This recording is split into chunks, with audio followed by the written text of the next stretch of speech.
Hello everyone, I am Bhagavan Mallik, a postdoctoral research scholar at the University of Iowa. Uh, Today I am starting my official YouTube channel, how to mentor PhD student, basically mentoring student online, PhD student.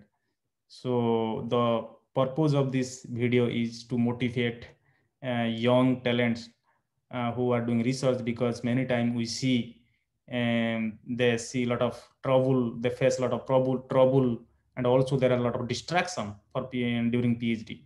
So I hope my video will be helpful with some of the new PhD or people who are doing PhD, and it will act as a boost to motivate them for the research.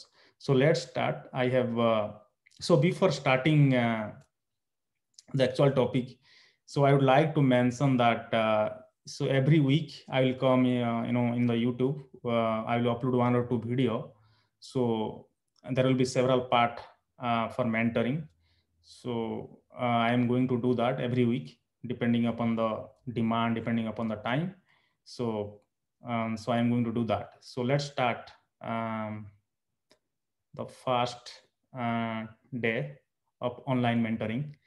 So the topic of discussion is mentoring PhD students online, a new initiative.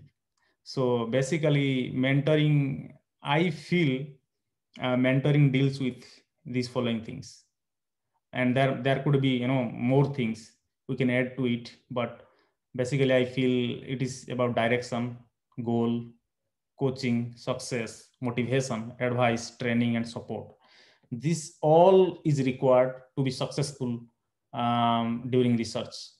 Uh, so, um, so I am here not to criticize someone mentoring ability. Here, I am putting my views to help the viewers, the students, during when they are doing PhD or when they are doing research. So let's start with the first slide. So basically, in the coming videos, I'll be talking about mentoring about undergraduate student, mentoring about master student, mentoring PhD student or graduate student, also mentoring postdoctoral student or postdoctoral associate. And the way I have put this in 4 category, because they have a different level of understanding.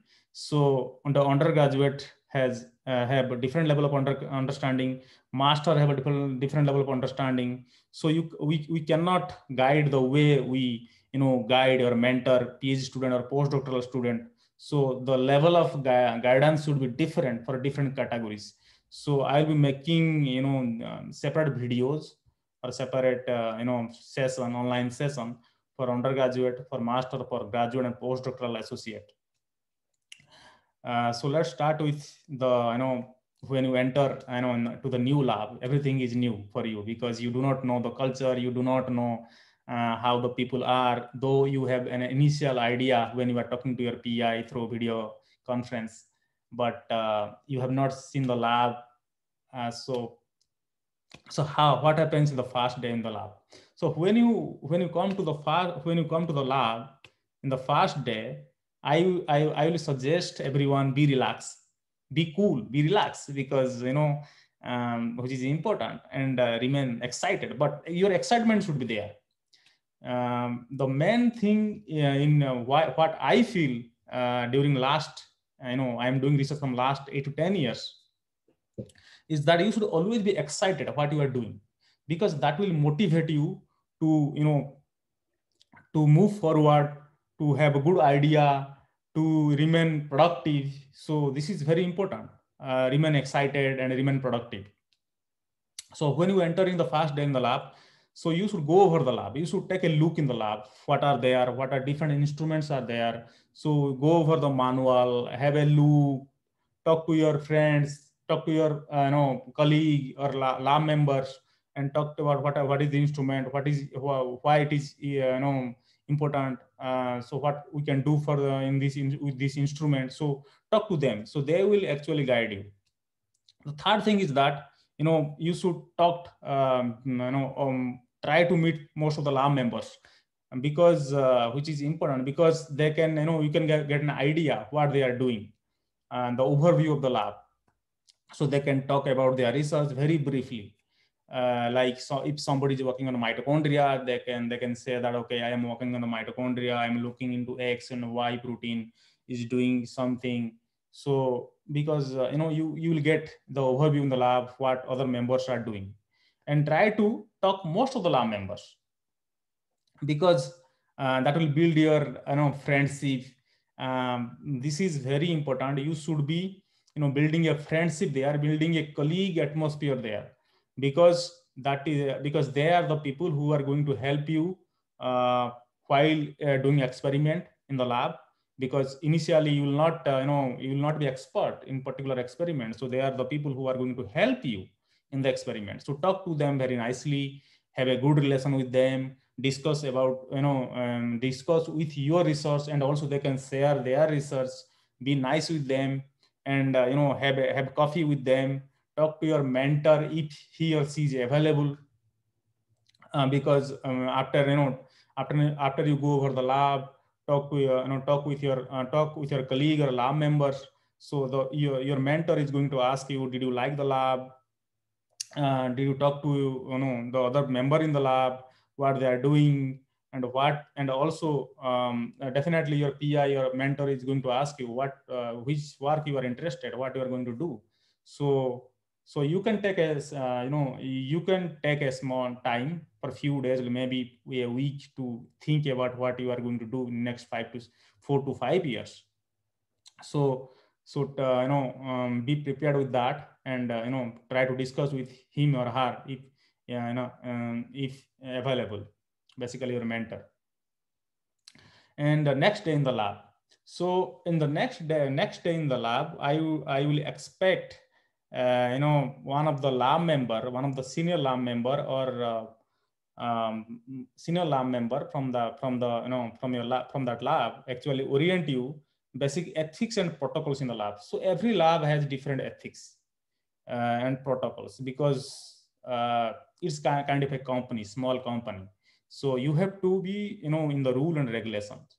So one member in the lab, senior member in the lab, should orient you about basic rule and regulation in the lab to these newcomers.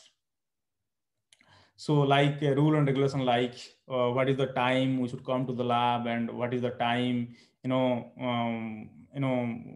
sometimes we actually do cleaning in the lab, like Saturday and Sundays, mostly in the weekends, and Friday or Saturday.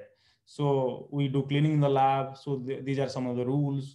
Then everybody will assign to a particular department. Somebody will will manage the autoclave, somebody will manage the -80, somebody will look over different instrument, they'll be in charge of the instrument. So so these things should be clear in the second day, I would say. Now very important for the newcomers in the lab, these are the following points which I have mentioned, but there can be more, it can be more. So when you join in the lab, in a new lab, basically you should maintain a good record. You should maintain a good copy. Whatever you are doing in the lab, you should maintain a record. Every time you should write whatever you are doing in the lab. Write each step and protocols in the copy. If you are doing for the first time, suppose you are designing some experiment, and you are writing some of the protocol. So maintain a good record, write it properly, because this is important. Because next time you are going to do, suppose if you are going to do this experiment, you will follow that protocol. And third thing is that at least repeat 2 to 3 times each experiment, because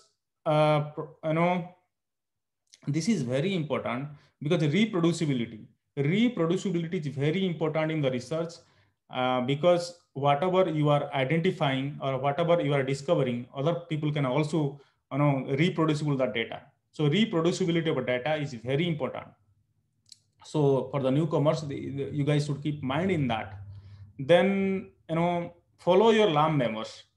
First, like 15-20 days, you should go over the lab, and everybody will assign to a particular lab member. You can work with him or her. So you can look how he or she is doing, what is the next, what is the steps he or she is following. So look it carefully and thoroughly, write it down in your copy. And if you don't understand it, ask them or ask him or her carefully or very clearly. So this is very important, because that's how you learn. And and and and another thing is, discuss with your mentor if possible. So meet your mentor if he or she is available. And some lab is very busy, that's why the mentor is not available all the time, so that's fine. But if the mentor is not busy, or if he or she is not that busy, actually you can talk to him or her if possible. And the last thing that I always talk to my colleague, my junior, my students, that maintain a work life balance. This is very, very important, because if you work long, day and night, you will be exhausted, you will be burned, you will not be remain productive. So basically, come early in the morning around 9 a.m. and try to finish every work by 5 to 6, 5 to within 5 and 6 p.m. And you will have rest of the time, where you can go to your house and have coffee, relax, and think what you will do in the next day. And the reason why I'm telling this is because if you stay in the lab in the night and you will work, and next day will come, you will be sleepy, you will not be focused, you will not have a plan. So come early and leave early, so that you have enough time. You can enjoy, you can make plan for next day. So this is very important.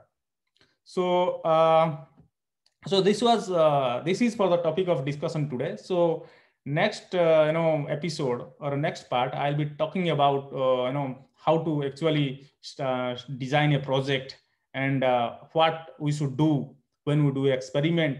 Basically, I'll be talking about through a case study, so that will be more clear to the students. So thank you very much. If you like my video, like, share, and subscribe, and so that I can upload more video, and leave comment if anything is not clear. Thank you.